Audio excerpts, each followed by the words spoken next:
poor imitation of an old man suffering from a little trouble with his back.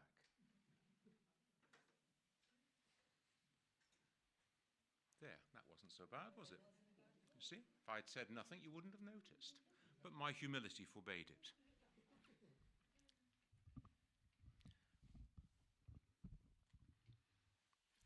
She who must be obeyed. Friends, thank you very much for inviting me to come back again to Mahfil Ali. It's always a pleasure to be here. And it's always a pleasure to have the chance of trying to help people to understand that which is beyond the wit of human beings. That is the complexity of Christianity in the world. Let me tell you, first of all, two things that I'm not going to do, and then explain to you one thing that I would like you not to do, and then I'll tell you what I am going to do. So there are two things that I'm not going to do. Number one, I am not going to attempt to explain the complexity of world Christianity. There is, kept by the publishers of Brill in Leiden, a database of Christian churches worldwide. The last time I checked it, it had 6,000 different Christian churches. So we would be here not for a week or a month if we were to attempt that. The second thing I'm not going to do is to give you a kind of walking tour up and down the streets of Harrow, saying, look at that one, that's so-and-so, and that's so-and-so, because that doesn't really help very much. What I want to try to do instead is to give you some tools to understand how all this comes about, and then to say something about the complexity that you might meet in the local area. Now, what I want to ask you to do is this, that the Quran and the Islamic tradition gives us a paradigm of Christianity. Jesus is a prophet sent by God. We have heard of his birth this evening from Surah Al-Maryam. He receives the Injil, etc. You know the story. Now, if you come from that paradigm, you are not going to understand what I am about to say, because Christianity operates on a different paradigm. So I want you to just sort of blank that out in your minds for a moment, and let me take you then into a sort of journey of imagination to try to take yourself into that pretty horrid place, which is the mind of a Christian. So that's what I'm going to try and do. The first thing I want to say is that from the very beginning of the Christian story, let's say from the time of the death of Jesus onwards, diversity is the name of the game. Remember that Jesus is a Jew. All his early companions are Jews. They followed the Jewish way of life, the Jewish dietary laws, the Jewish festivals. They went up to the temple for worship.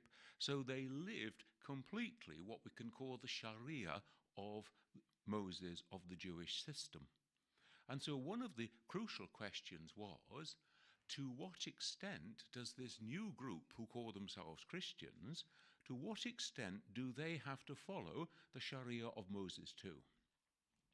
Must their boy babies be circumcised, for example?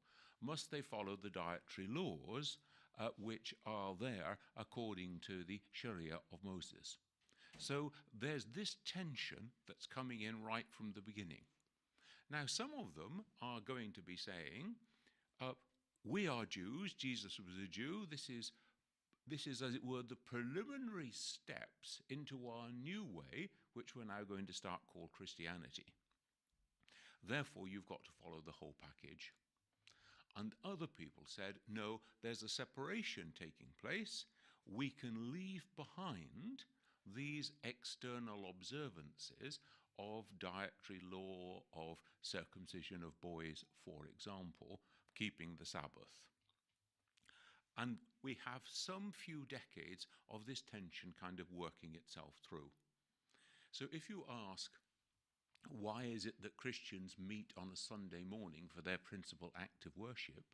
Well, it is, of course, because the earliest Christians kept the Jewish Sabbath, and then Sunday was the first working day of the week, so they had to get up very early, go and do their prayers, and then they would go to work. So that's why Sunday becomes so important in that system. So you can see this tension is there.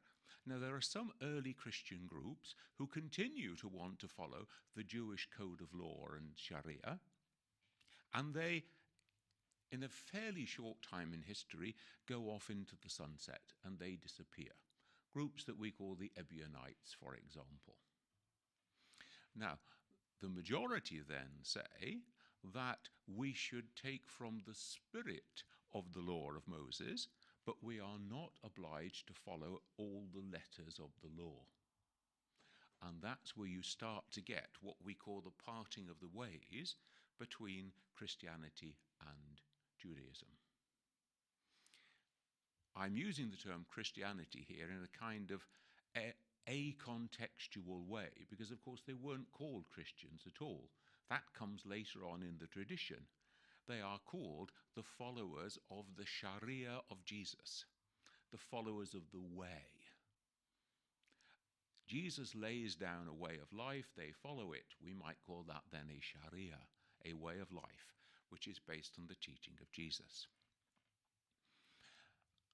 Now, most of the divisions that occur within Christianity for the first 200 or 300 years are all tied up with the question, what do you have to say about Jesus? There were some who said Jesus is a kind of super prophet sent by God. He's a human being, he is a creature of God, and he comes to give guidance from God to humankind, but there is no divinity in him. This group then is largely to be located along the coast of North Africa, along, through Libya, Tunisia, up along this way, and then eventually into Spain as well. We call them the Aryans.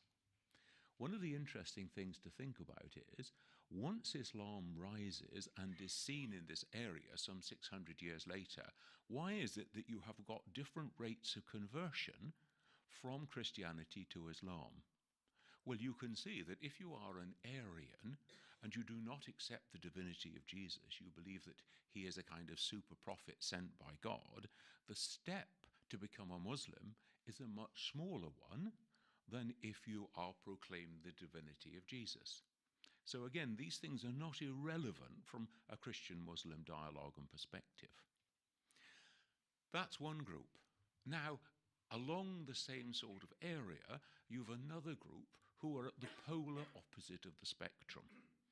And they're saying, well, Jesus was really divine, and he was only just, as it were, pretending to be human. So we call this the ghost in the machine group.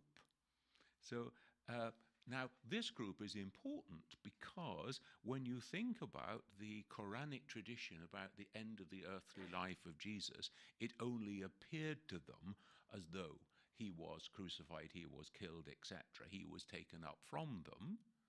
So this group, we call them the Docetists, actually held a very similar tradition in which they said, far beyond this glorious, wondrous being who is Jesus, to be put to death in a nasty way, in this way, and it only appeared to them that he was, and really the ghost was then taken out of the machine. Now, moving across into the Red Sea area, if we think about Egypt and Ethiopia, we've got here another Christian group, and they are stressing the divinity of Jesus over against the humanity. So they put their emphasis on the divinity of Jesus. Now, we call those technically Monophysites, but we would know them better today, for example, as the Coptic Church of Egypt and the Ethiopic Coptic Church. Now, there are still 10 million Coptic Christians left in Egypt. So they were much slower to convert, and indeed many of them have never converted to Islam over the centuries, because they, of course, are stressing the divinity of Jesus, and therefore it's a much bigger step for them to convert to Islam. If we switch over to the other side of the Arabian Peninsula, to Iraq, this is the center of another Christian tradition. And again, the division is all about what do you say about Jesus? And they are stressing the humanity of Jesus over against the divinity. So they're a kind of, the balance is coming down more in favor of humanity. Now this we call the Nestorian Church, and these have gone all the way from Iraq up through the Silk Road right up into China. So again, one of the questions, why is it that Islam spreads more rapidly along the Silk Road into China, is because they were following the path that had already been set down by the Nestorians. And again, if you are stressing humanity rather than divinity in Jesus, it's a smaller step to convert to Islam than it is for the people the other side of the Arabian Peninsula. Those are all the guys who are around the Piste, and I don't want to say anything more about them because I want to move on to what becomes the overwhelming majority of Christians, and these are those who try to keep humanity and divinity of Jesus in balance all the time. Everything that it is to be human, everything that it is to be divine, they say. Now, these are what we classically call the Byzantine Christians. Those are the people that we find all the way from Palestine, or Greater Syria, as we should correctly call it, from Greater Syria right the way around the Mediterranean, up into Greece, up into Asia Minor, as it was then called, into Turkey, and of course we then find them also over in Western Europe. So that's where we get, Rome and Western Europe fleeing over that way. So we've now got what we can call mainstream Christianity, leaving aside those other groups, one way or another. Now, amongst these mainstream Christians, we can now talk about two groupings. One are the churches of the East. We sometimes call them Eastern Orthodox. And the other are the churches of the West, and we sometimes call them Catholic. Now, when I'm helping people to understand something about Islam, I say, and this group call themselves the Sunnis, therefore they are proclaiming that they follow the Sunnah of the Prophet. Of course, there is no Muslim who says we do not follow the Sunnah of the Prophet. So what you've got is one group hijacking a term, as it were. Now, in the same way, the word Catholic means universal. If you are universal, then there's nowhere that you're not, as it were. But you actually get hijacked, and it becomes the name of a particular group. So we associate this word Catholic with Western Christian. And that's essentially from Italy, Rome, west into Europe. And that's what concerns us mainly here in Western Europe when we come on to look at them and looking at us in Britain. What's the origin of this problem? The origin of this is that in the early centuries of the Christian tradition, you have different regional churches which are focused on particularly important places in Christian history. So we call them patriarchates. A patriarchate is a big word that means that you've got one chief bishop and everybody else kind of swims around him. So you had a patriarchate in Egypt, that was of Alexandria. Then you have Jerusalem. Then you have Antioch. And then you get the two big ones. One was Constantinople, Byzantium. That was the east. And the other was Rome, and that was the west. Now, it should be no surprise to you that religion and politics go hand in many times in human history. So, of course, once Christianity goes to the center of the Eastern Roman Empire, remember, of course, that when the Quran talks about the Romans, it doesn't mean those people based in Rome and Italy. They're long gone off the piste. What it means is the Eastern Roman Empire based on Byzantium, Constantinople, Istanbul, that place. Now, these churches of the East then, they developed their own way of Christian practice, their own way of understanding their organization. So the Patriarch of Constantinople becomes, as it were, the chairman of the board when the patriarchs meet. Now, if you're the chairman of the board, you're not more important than anybody else. You're just the one that we asked to chair the meetings. And this was the understanding of these Eastern churches. We are all equal, but when we meet, this is the one that we ask to take the chair. Now, politics, remember, because over in the West, the Patriarch of Rome, that we later come to call the Bishop of Rome, we later come to call the Pope, he is saying, no, no, no. It's not that I'm chairing the committee, it is that I have a stance above the rest of you. So I am a universal patriarch, and the rest of you are regional patriarchs. And the Eastern churches say, no, no, no, you're not. You're just like the rest of us. And that is the fundamental split that takes place between what we would today call the Greek Orthodox Church and all those Orthodox churches that go up around the Eastern Mediterranean, eventually come up into Russia, through Serbia, Ukraine, places like that. And you may have picked up on the news in the last week that there's a real tension amongst this Eastern Orthodox family at the moment, because the Ukrainians are saying we are separate from the Russians. And the Patriarch of Constantinople is saying, okay, I accept that. So that's a punch in the face for the Russians. So they say, we're not going to talk to the Patriarch of Constantinople anymore. So you get yet another tension that's coming up. So religion and politics become hugely important in all this. Great. Now we're just going to focus on this Western Christian tradition. And you get then a whole range, again, of diversity that comes in. And I want to give you 4 sources.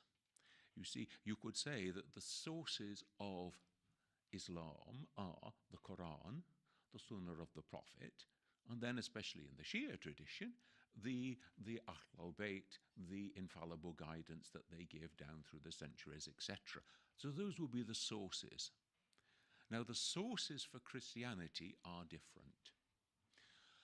The first source, of course, is that of Scripture.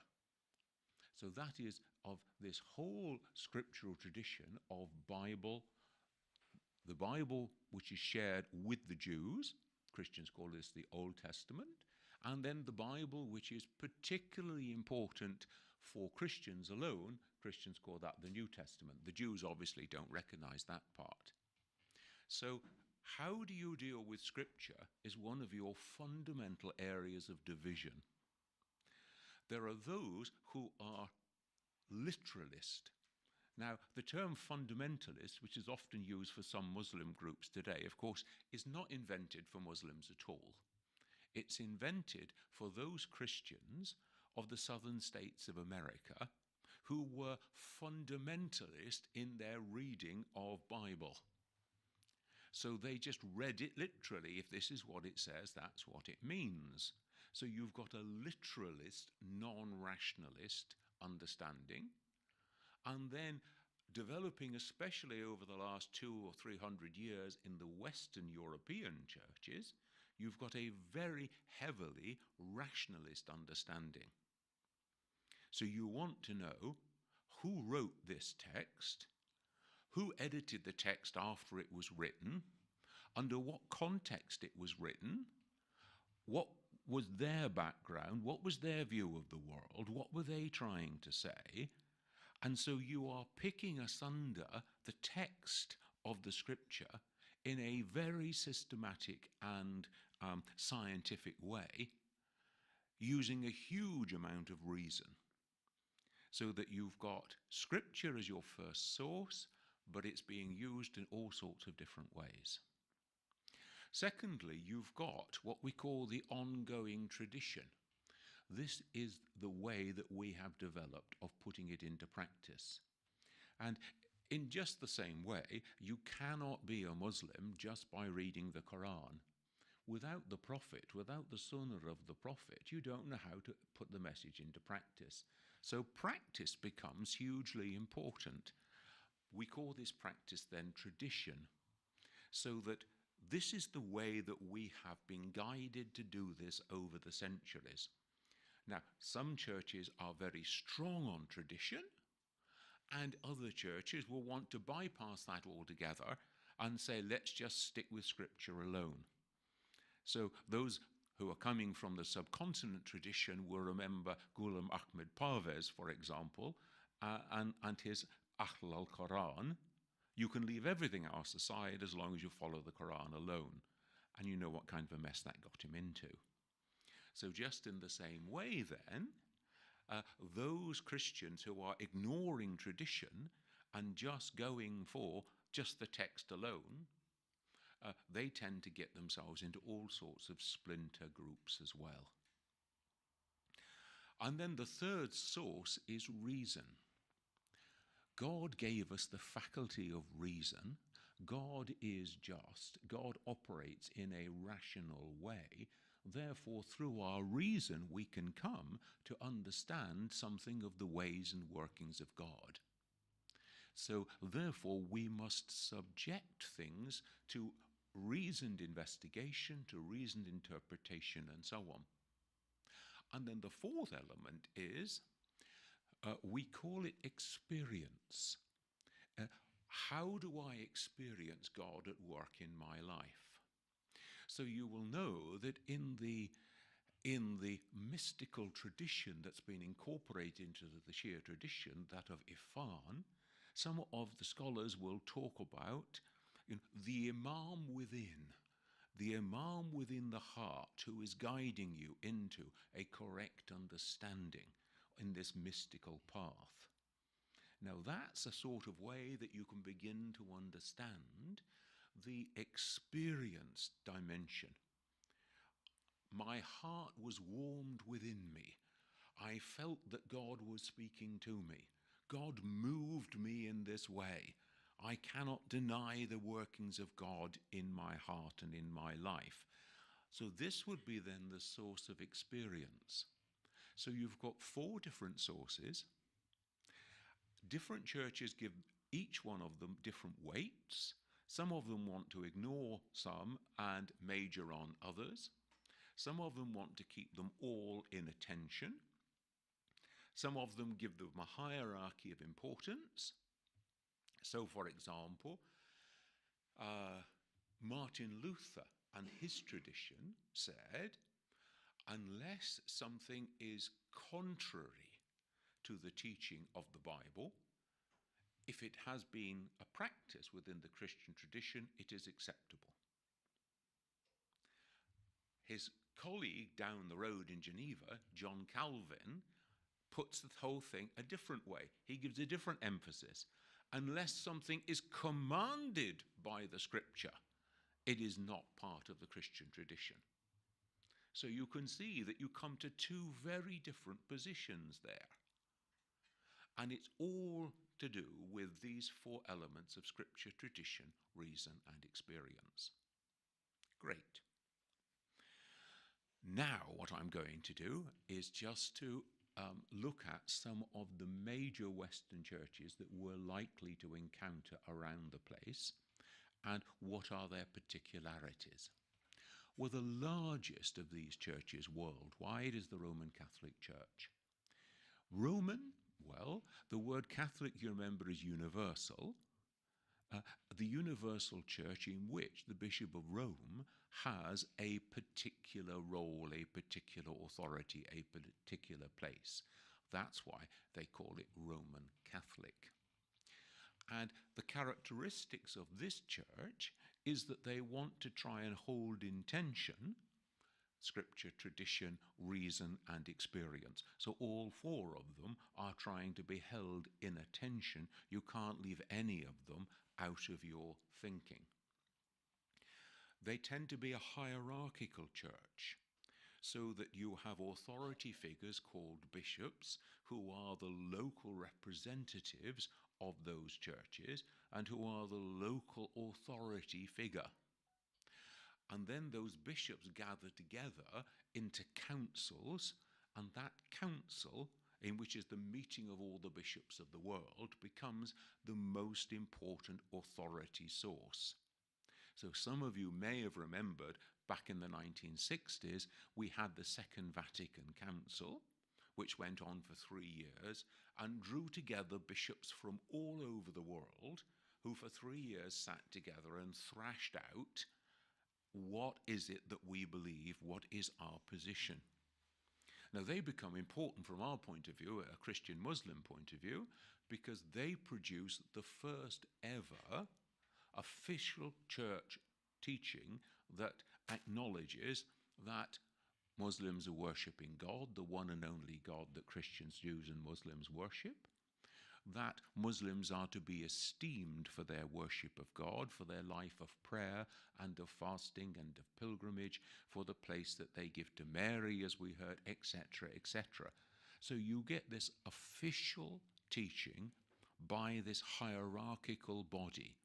Now, there's no equivalent to that anywhere in the Muslim world, because you've got then this collective authority. The next thing that they say is that we stress that God has arranged certain acts, certain symbolic acts that we do, which enable us to draw into a closer relationship with God. So we call these then sacraments. Just to give you one example,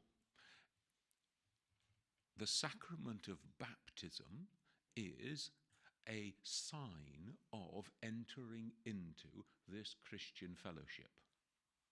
So if you can imagine that we have a tank of water here and steps going down into it.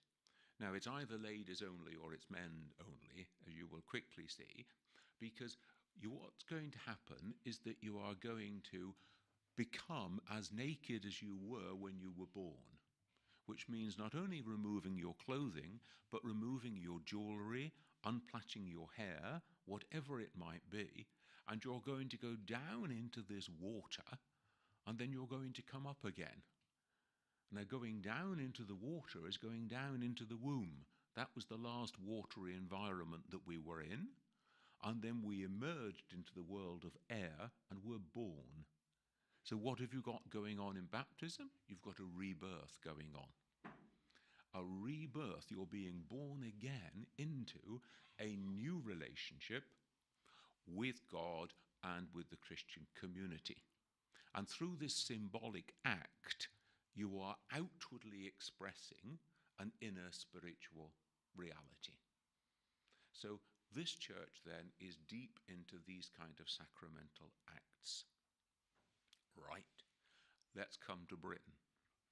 Because throughout the centuries, the Western church, based in Rome, with its sort of headquarters in Rome, is the Western Christian church. You get a formal separation between Eastern and Western Christians in the year 1054, but then the Western church continues all across Western Europe until we come to what we call the Reformation. Now, the Reformation, 16th century, in which some Christian scholars are saying corruption has entered into the game. We've got, not surprisingly, money has corrupted us, politics have corrupted us, clergy have become corrupted, corrupt understandings of our scripture and of our tradition. And so what we've got to do is to purify this whole system, to reform this whole system. And in order to do this, we are going to protest the truth of the Christian faith. So when you meet the word Protestant, it doesn't mean we are protesting against you like a demo on the street. What it means is we are protesting the truth. This is what we believe. So it's a declaration of this is true Christianity, not that sort of corrupt thing out of which we have grown. Now, that comes to us here in England in the 16th century, in which we start to get a separation between the English Catholic Church and the Roman Catholic Church. And this English Catholic Church is going to start to call itself Anglican, which means English Church. But you're still understanding yourself as part of this great Western Christian tradition. Now, this Anglican Church, then, is stressing it is part of the ongoing Catholic tradition, but it is also reforming that tradition by stripping away some of the corruptions that have come in. So it calls itself both Catholic and Reformed. And it takes some of the elements of the Catholic tradition and some of the new elements of this protesting the truth position and says, this is what we believe. So we keep sacraments, for example, but we give a greater emphasis to the scripture rather than to tradition or reason. That's why some Anglicans, as we can now call them, will be very much scripture-based, and others will be very much Catholic-based in their worship. So you've got, again, this whole broad collection. Right. We're just going to do a little bit more of this, and then I'll hand it over to you.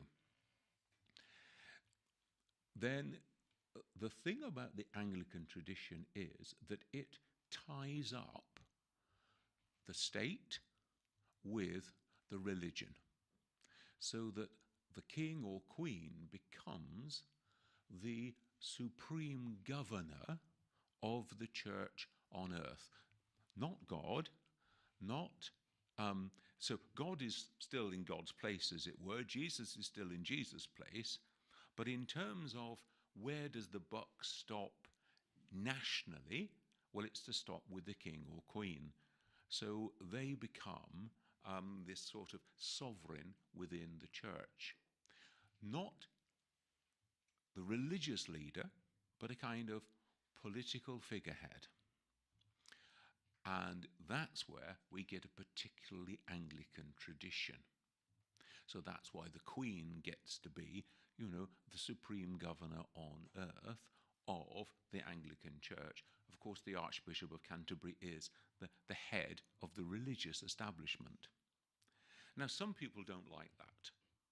And so what then happens is that you get some groups who break away from that and say, we want a more reformed tradition. We don't want this mixing up with nationalism, mixing up with monarchy. And so that brings us into a whole group that we call free churches. We are free of that establishment profile. So we can think of the Methodist Church, we can think of the United Reformed Church, URC as it's sometimes called, and the Baptist Church. Let's just deal with those three. What are the particularities of those three? Well, all of them grow out of this post-Reformation period. Some of them are definitely come also out of the Anglican tradition. So John Wesley, the founder of the Methodist tradition, is an Anglican priest who, as it were, gets pushed and cold-shouldered so that he can't find a place at the Anglican table anymore. And so he says, well, reluctantly, we have to actually form our own group here. The Methodist tradition stresses that all people are welcome, as it were, to God's grace. God has no favorites. God does not have, I'm interested in you and not in anybody else. So at the heart of the Methodist tradition is to say, God is at work in the heart of every single human being. Secondly, they don't go in for this hierarchy of priests and bishops and that kind of thing. Instead, yes, they do have ministers, but the ministers really are there in order to nourish and feed the ordinary people who are, in their sense, the priests of the church family. That's why, Methodists don't go in for, big spiky hatted jobs, bishops and this kind of thing. The Baptists have their own particular tradition. You see, you remember that image that I gave you of going down into the water and coming out and being, as it were, emerging into a new life? Well, some churches will baptize infants. Now, by definition, an infant doesn't make a decision. An infant doesn't know what's going on. Therefore, the Baptists come from a tradition that says, in order to emerge into your new Christian life, you've got to be old enough to make a decision, to have faith of your own that you express in this way. Therefore, they follow what's called believer's baptism. You've got to be an adult before you can become a member of the church, because it's all around your own personal faith. Whereas the others, with infants, they're really saying if you're born into a Christian family, that's your natural growth. Your din al-fitra, as it were, is naturally going to be growing up within a Christian family tradition. So at the heart of this Baptist church, then, will be adult baptism. You've got to be a believer to be baptized. Now, the United Reformed Church forms itself out of individual churches, the individual congregation. So it's very much like a sort of a Muslim church structure, as it were. Each mosque is independent. We have our own board of management. We have our own responsibility. We may have dealings with them down the road, but ultimately we're all separate. That's what we call in Christian terms the congregationalist model. So each congregation forms the local church. They sort out their affairs, and they will or will not partner with other people and form wider groups. So that's the model of responsibility which comes into this United Reformed family. And then the final group I just want to touch on are those people who major on this inner experience, the inner experience of God taking hold of and changing my life. Because one of the largest Christian groups around the world are what we call Pentecostals. Now, the Pentecostals have a deep understanding of God entering into my life in a particular way, and as it were, taking me by the scruff of the neck and changing me, and I am changed within through this experience of the Spirit of God breaking into my life. Now, that then becomes the dominant understanding of that Pentecostal movement. And they really have grown up over the last couple of centuries, but they are massive around the world, with hundreds of millions of members who've come up around the world. Now, you can see that that's a very brief overview of half a dozen out of something like 6,000 churches, Christian churches around the world. So I'll leave it there, and I'll be very happy to try and make life even more complicated if you want to ask any questions. Yes, sir. Oh, a microphone. Wow. Now, you've touched on something very, very interesting, because I've been thinking about this for many, many years, about the baptism, the fact that, I don't know if all the Christian areas actually do the same, is to get what's reaffirmation. And the fact that you're a child and brought up in a family that is a Muslim, Christian, or Jew doesn't mean that it's your choice. And then when you always felt that one should have a point of reaffirmation in any faith, to say as an adult that you're making a conscious choice that this is the right faith for you. What's your view on that? I think the problem is that why have one reaffirmation? I mean, every time that you come forward and line up for prayers, you are affirming the fact that you are a Muslim. Every time that you make salawah, you are affirming the fact that you are calling down the praises of God upon the Prophet and upon his family. So it's not something that you do once off and that fixes things, but it's a regular, every day, every hour thing. Now, there are big times in our lives. You know, somebody gets married. Okay, that's a start of a whole new relationship. But if you never focused on it, if you never reaffirm that relationship from that day onwards, you've been divorced for about 40 years. Because you have to reaffirm that relationship every day, every hour, in every fibre of your life. So following a way, whether it be a Christian way or a Muslim way, yes, it has certain points of importance, but it's about a daily commitment. It's about bringing the whole of my life under divine guidance. I always say, if we said to our children, when you grow up and you're 16, you can decide if you want to clean your teeth or not. The chances are you won't have any teeth by the time you get to be 16. Because we know that cleaning your teeth is good for your health and well-being and for your development as a human being. Now, in the same way, we know that, the whole business of Din al-Fitra is this is the natural way of life for the human being. So living this balanced way of life, whether it be on the Christian path or on the Muslim path, whatever, is not, do you want to join a club and follow Tottenham Hotspur or Arsenal? But it's about this way of life will help to train you and lead you and breed you into the fullness of the blessing of God in this life and in the life hereafter. And so this idea that, it's only when I put my cards on the table seems to me to not to represent our own human experience. We reaffirm our commitment in religious acts like prayer, but also in family acts like, I am married to this woman, therefore I'm not looking at other women or men, whichever the case may be. Assalamu alaikum. Thank you very much for an informative talk.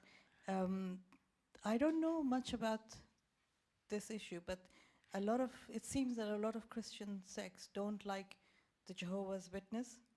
I'd like to understand why. And Jehovah's Witness seems to be the only Christian sect who actually go out to try to engage with people. Those stand outside stations and other places. First of all, we have a problem with the word sect. The word sect is not a word that I would ever use, because sect implies that here is the mainstream and here are branches off, which are, sects. So I would never speak, for example, of the Shia community as being an Islamic sect, because that's to suggest that here's a main path and here's a break-off group. So that's why I changed the title. I call this an overview of Christian groups and their core beliefs, but I didn't communicate that to the organizers, so tough cookie. The thing about the Jehovah's Witnesses is that every faith tradition has certain parameters. If you want to belong to this very diverse family, there are certain things that you have to affirm. For example, if you say, I am a Muslim and I believe that a prophet has come after Muhammad, You have put yourself outside the fold of Islam. Sorry, you can't be within this. But no, you're not, because we've decided you're not. Now, therefore, there are certain fundamental beliefs of Jehovah's Witnesses that mainstream Christianity, in all its huge diversity, says, sorry, if you believe that, you've put yourself outside the family. So, mainstream Christianity, in all its diversity, would regard Jehovah's Witnesses as being outside that family. That's why you have this kind of tension. It's a bit like the Mormons. You know, they may call themselves the Church of Jesus Christ of Latter-day Saints, but they've got a new scripture, and they've got very different understandings of God and of the God-human dynamic to mainstream Christianity. So mainstream Christianity says, sorry chaps, you've gone outside the fold. So it's a bit like the Ahmadiyya question, you know? You know, if the promised Messiah has come and you have failed to recognize him, you're in the wrong.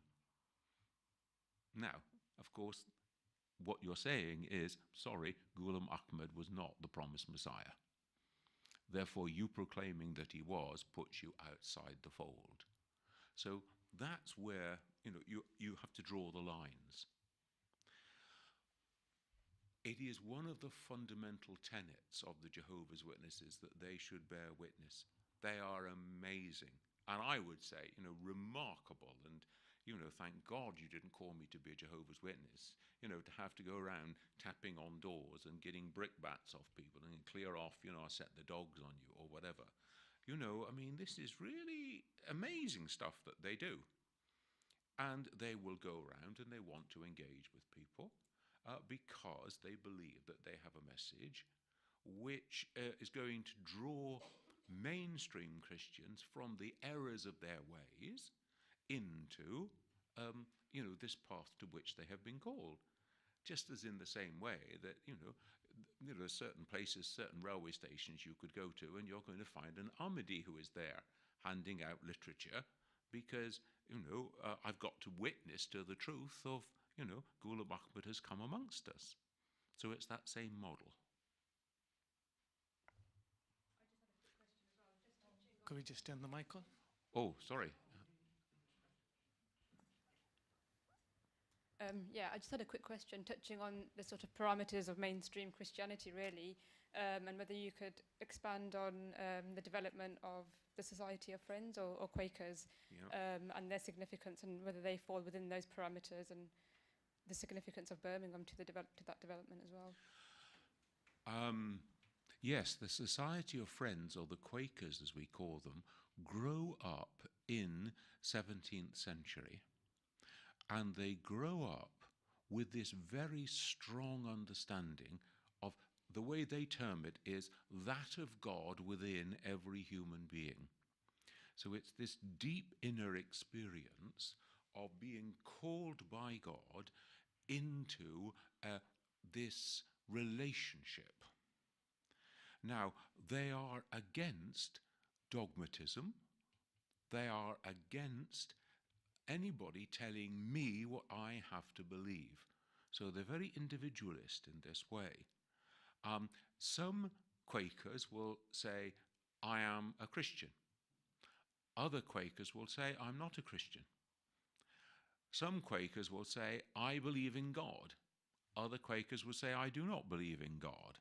So you have got a wide diversity because nobody has the right to tell me what I should believe. They're against ritual, empty ritual, they would say. So no priests, no ministers, no sacraments, no baptism, none of that kind of thing. No formal ritual worship. We meet in silence. And we will sit in silence unless and until one of us feels this inner movement of God calling us to say something. And once God calls us to say something, then we can stand up in the assembly and we can say something. But if God doesn't move any of us, then, you know, we have a silent hour and then we go home. So it's a very individual system in that way. An immense sense of human beings are called to live in peace. Living in peace between one and another means that we should not be living with warfare and with fighting. And the traditional Quaker position is to say, under no circumstances will I offer violence to other people. So it is a pacifist tradition. Even if you kill me, I will not offer violence to you in return. Because violence breeds violence. You know, one punch in the mouth gets you two back again. Or else it gets you next week, we come round and we get you. So there's always a circle of violence. The way to break through that is to declare we will not be involved in violence. Now, this is not to say that Quakers are in any way a bunch of pansies and softies. Completely the opposite. Because when it came time for war, for example, the Quakers refused to take arms. But they said instead, what we'll do is we'll become stretcher bearers. We will run into the field of battle, risking our lives, in order to pick up the wounded and bring them back and to care for them. Now, I don't know which you think requires more bravery, to run unarmed into the field of crossfire and pick people up and bring them back, or to be standing in a nice dugout with a gun saying, I hope I don't have to fire this thing. So there is enormous strength that comes from this inner conviction. That's at the heart of the Quaker tradition. And sharing things together, bearing one another's burdens, this becomes hugely important then. Therefore, we get the society of friends. You need a microphone, sir. Just a sec, you need a microphone. Should we just take one from Iqbal Uncle first, Right. and then we'll come back? Okay. Hello. Yeah. So the Quakers, I mean, I've seen stories about companies and like Cadbury's and people like the Quakers are behind that, about a society, a style of living, caring for others. So they've got this thing about them, about the humanitarian aspect. Does that come from their faith as such? Absolutely. Absolutely. First of all, they believe in the absolute dignity of every single human being. So the fact that you work for me, as opposed to being I'm the manager, doesn't mean that you should live in some hovel and I should live in some palace. So if you go to places like Port Sunlight, the Lever brothers, to Bourneville, the Cadbury brothers, to York, Rowntree, you find there a quality of housing that far surpassed the ordinary workers' housing in that area. Because you have human dignity. The fact that you're a worker doesn't mean that you should live in squalor and I should drive in a Mercedes. Secondly, if you've made a bob or two, you have a responsibility to reinvest that in the society, to make the society a better place. That's why you will find huge philanthropic work coming out of all these Quaker charities.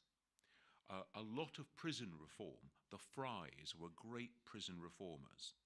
Now, it's no surprise that the Quakers, the names Rowntree, Fry, Cadbury, chocolate.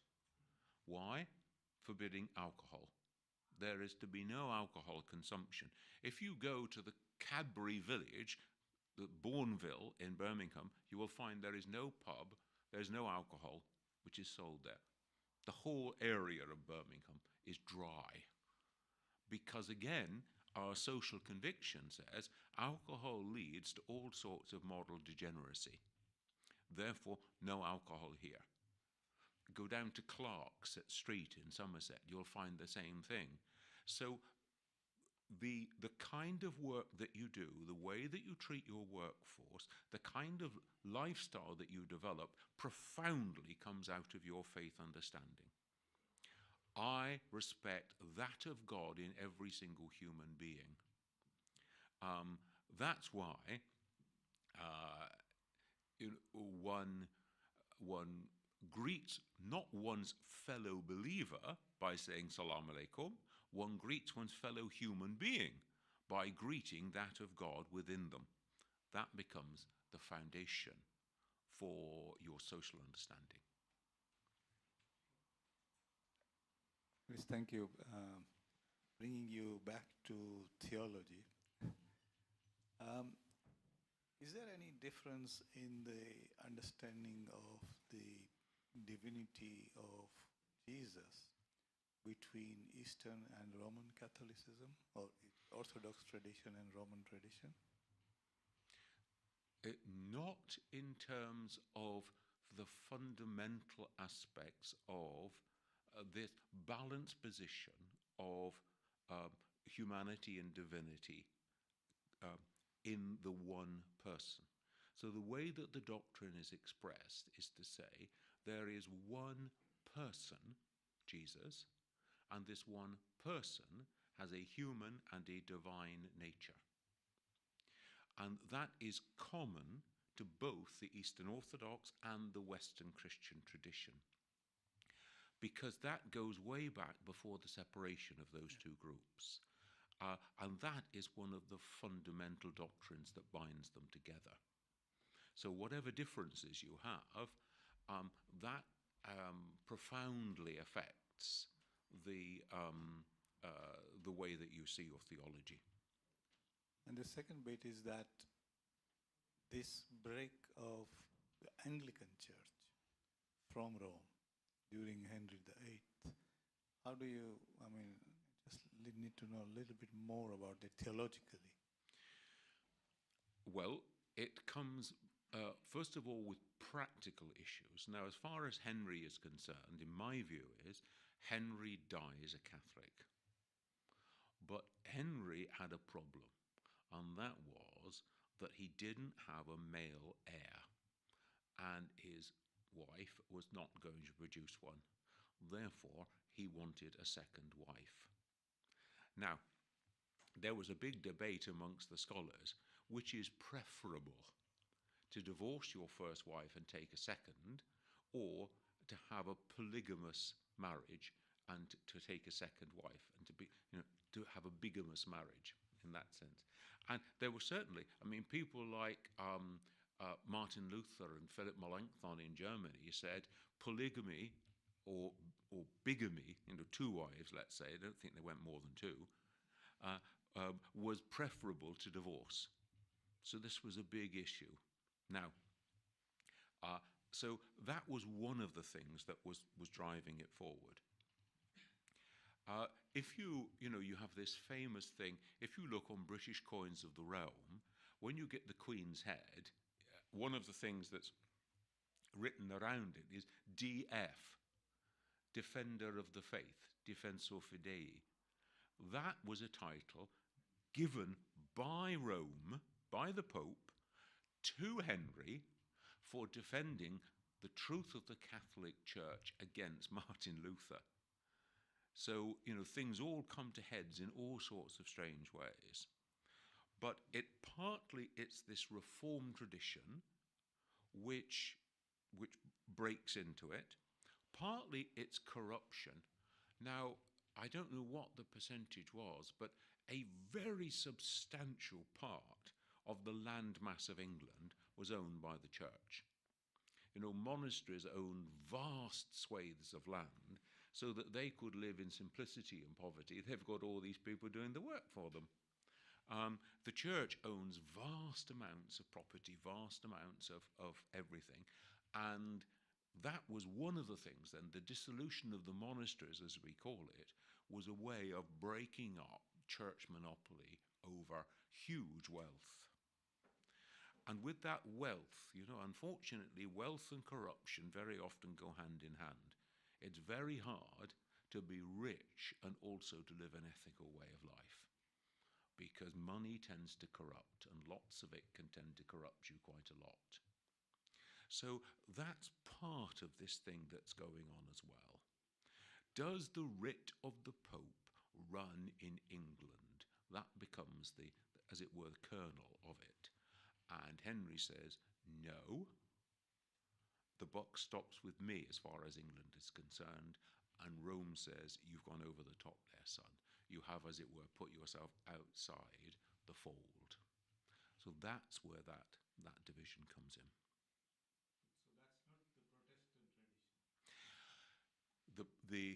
The Protestant tradition is going on at the same time, and it's having an influence. So one of the things that happens is that Martin Luther translates the Bible into English. Into German, rather. Now, before that, it was in Latin, you see. Now, Latin is the language of the scholars.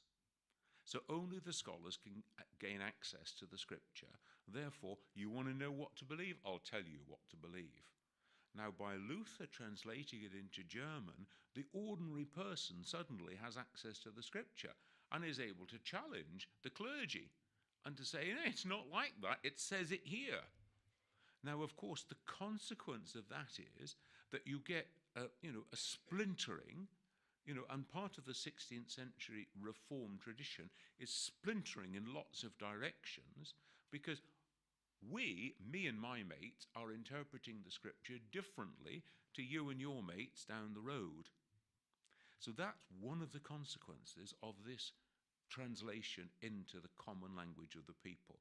Now, the same is going on with translating the Bible into English, and therefore you're starting to open up. Where does it all come from? We don't see it written in the scriptures. Where do we get it from? So the Reformation, this protesting the truth against the corruption of Rome, is very much part of that too. But it's tied up with politics, it's tied up with money, it's tied up with position within society, all sorts of things.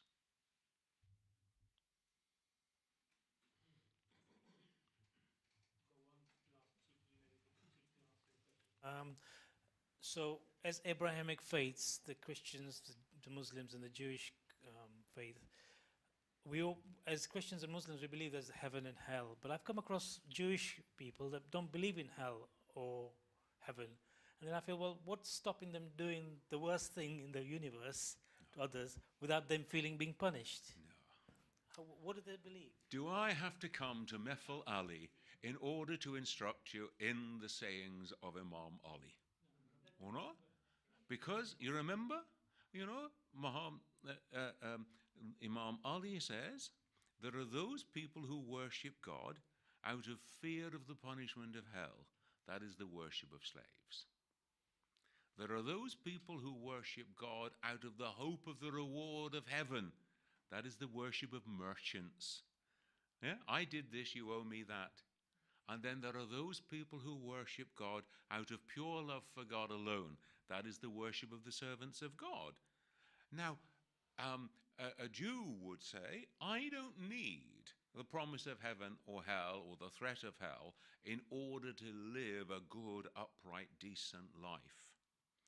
And so many Jews, as you say, are wait and see when it comes to the question of the afterlife.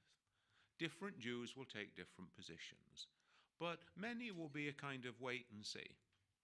If there is something there when we get there, that'll be fine. And if there's nothing there when we get there, then we won't know any better, will we? But it's all about living this quality of life here. Now, it's like that Quaker thing again, I worked for a while in West Africa in a Muslim community there, and on the wall of the development agency, somebody had made a placard that said, Islam is for this life, not just for the hereafter. Yeah?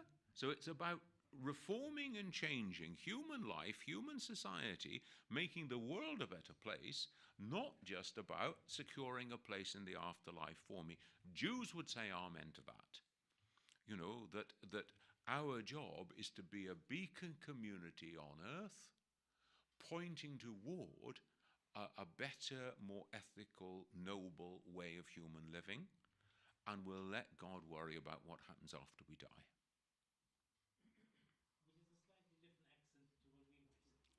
Oh, it is, because you know, one of the most fundamental beliefs of Islam is that there is a life hereafter, a day of judgment, etc.